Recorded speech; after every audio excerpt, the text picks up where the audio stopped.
My mic broke down, so I regret to inform you that I will have to deliver this message through this corporate-sounding AI douchebag. Anyway, today I'm going to talk about state machines and how versatile they are. First, let's answer a few important questions. What is a state machine? A state machine is basically a way to organize behavior into states, like idle, moving, or attacking. Each state handles its own logic, and there are clear rules for switching between them. It keeps your code clean and easy to reason about instead of being buried in a bunch of if-else checks. Now I'll show you 3 ways I've used state machines in my own game. The game is an army battler where villagers turn into werewolves at night and fight back against the military.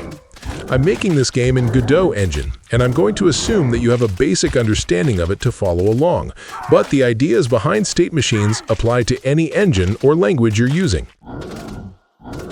First, we create the boilerplate state object. This is the object that we use to define the behavior of a state. Now, create a node for the state machine and attach a script to it. We will declare state, states, and subject as its properties. State stores the current state. States dictionary stores the mapping between the state name and the state object. And finally, subject stores the object that this state machine is managing. Don't worry if it feels abstract right now. It will be clear later once we see some examples. Now, let's define some helper functions. We call the initialize function to initialize the state machine. Use the addState function to add new state objects into the state machine. Call the changeState function if we want to transition to a different state. And finally, the process function updates the current state every frame. Now let's apply the state machine to the soldier character from my game. The goal here is to have him move to the left, then move to the right, then wait, each for a few seconds, then repeat. Open your character scene, and in my case, the soldier scene. Add the state machine node that we created earlier as a child. Then add a timer to be used later in the state machine. I'm also going to add a label to show the current state. Okay, now attach a script to the character and open it. Ignore the extends combatant line. This is specific to my game. In your game, it's probably going to be node 2D or character body 2D. Import the state machine, timer, and label into the script. Now we're going to create each state. We'll start with the move left state. Create a move left class that extends state. Create an enter method and display the current state on the label. Note that since we're in a separate class, so we can't access the label variable directly, we have to access it through the state object's SM property. SM subject is the soldier, since this is what the state machine is managing. Set up the timer to have the soldier move for 6 seconds. Connect the timeout signal to an onTimeout function. This line is to move the soldier. It should be different in your game. Start the timer. We'll transition to move right state once the timeout signal is fired. Now we create the move right state. It's the same logic as move left state, so I'll fast forward a bit.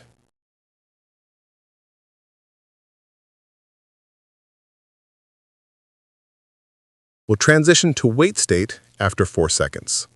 The wait state is also similar to the other 2 states, but we'll have the soldier stopping in this case. And finally, after waiting for 3 seconds, we'll transition to move left state again, and that completes the cycle. Now, in the ready function, initialize state machine with the soldier object as the argument, which is self. Add all the states we created. Change the state into the starting state, which is the move left state. That's it. That's how state machine is applied to a character. This time, we're going to use a state machine to manage an event in the battlefield. The event has 3 states. We start with the spawn state. In the spawn state, a soldier and an archer will be spawned onto the battlefield. If we can defeat the archer within a given time limit, then we are rewarded with a few seconds of relax time. After that, a boss will appear. If we can't defeat the archer fast enough, the boss will appear as soon as the archer dies. After we defeat the boss, we go back to the spawn state, where another set of soldier and archer will be spawned.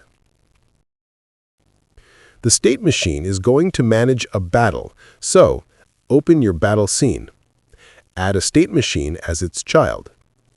I'm also going to add a timer for the archer and a label to show the current state. Attach a script to the battle scene and open it. Again, ignore the extension as it only applies to my game. Create the state classes. This time I'm not going to be as detailed as this was previously explained. In the spawn state, we spawn a soldier and an archer onto the battlefield. We set the time limit to defeat the archer to 15 seconds. We update the archer label to display the remaining time to defeat him. When the archer dies, we transition to relax state if we defeat him in time. Otherwise, transition to boss state. In relax state, do nothing for 10 seconds, followed by a transition to boss state. In boss state, we spawn the boss, and we transition back to the spawn state as soon as the boss dies. Just as before, initialize the state machine with the battle as the subject.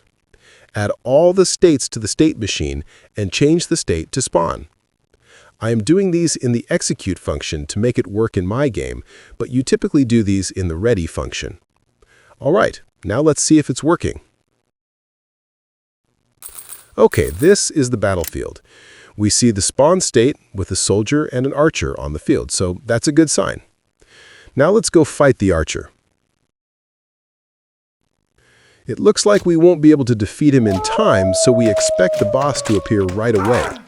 And there he is. As soon as the boss dies, we expect the two guys to spawn again. There they are again. By the way, the soldier is still running our previous state machine. That's why he's not fighting.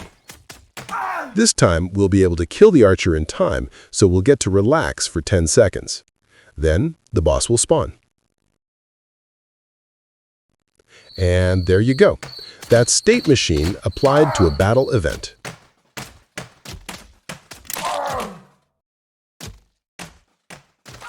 So far, it seems like the state machine only works with gameplay-related stuff, like a character or a battle. But this time, I'm going to apply it to a menu. A menu sequence can get complicated, especially in RPG games, so that's a perfect candidate for a state machine to manage. I'm going to showcase a simplified case that handles resuming or quitting the game. In this case, there are two states, idle and quit. When the menu button is pressed, this menu will appear and we are in idle state. Idle state waits for a button in the menu to be pressed. If the resume button is pressed, it simply closes the menu. But if the quit button is pressed, we transition to quit state and a message box with yes and no buttons will appear. If the yes button is pressed, then it just exits the game. If the no button is pressed, we go back to idle state again. So, open your menu scene as I've already done, add a state machine as a child, and a label to show the current state. Attach a script to the menu and open it. Import all the necessary variables. Now we'll create the idle state. Connect the pressed signal from the resume and quit buttons to the corresponding handler functions. So if resume is pressed, it just closes the menu. If quit is pressed, we transition to quit state. Create the quit state. In the quit state, we will show a message box. We'll monitor the response to the message box. If the response is true, then we exit the game. I'm just going to write exit game on the label to simulate exiting the game. If the response is false, then we simply transition back to idle state again. That's all for the states.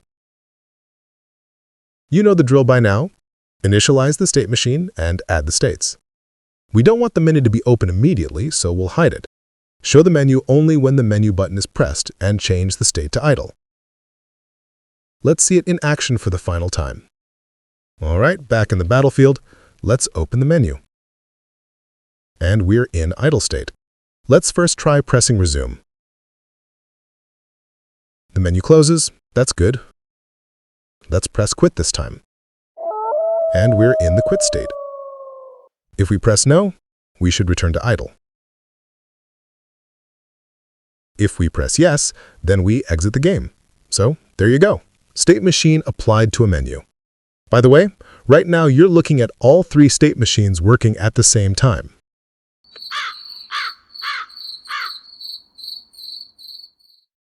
Thank you for watching. I hope that was helpful. Any questions, just put them in the comments. All the code is on GitHub, link in the description. If you want to find out more about this werewolf game, check out my first video. Like, subscribe, and all that, and I'll see you guys next time.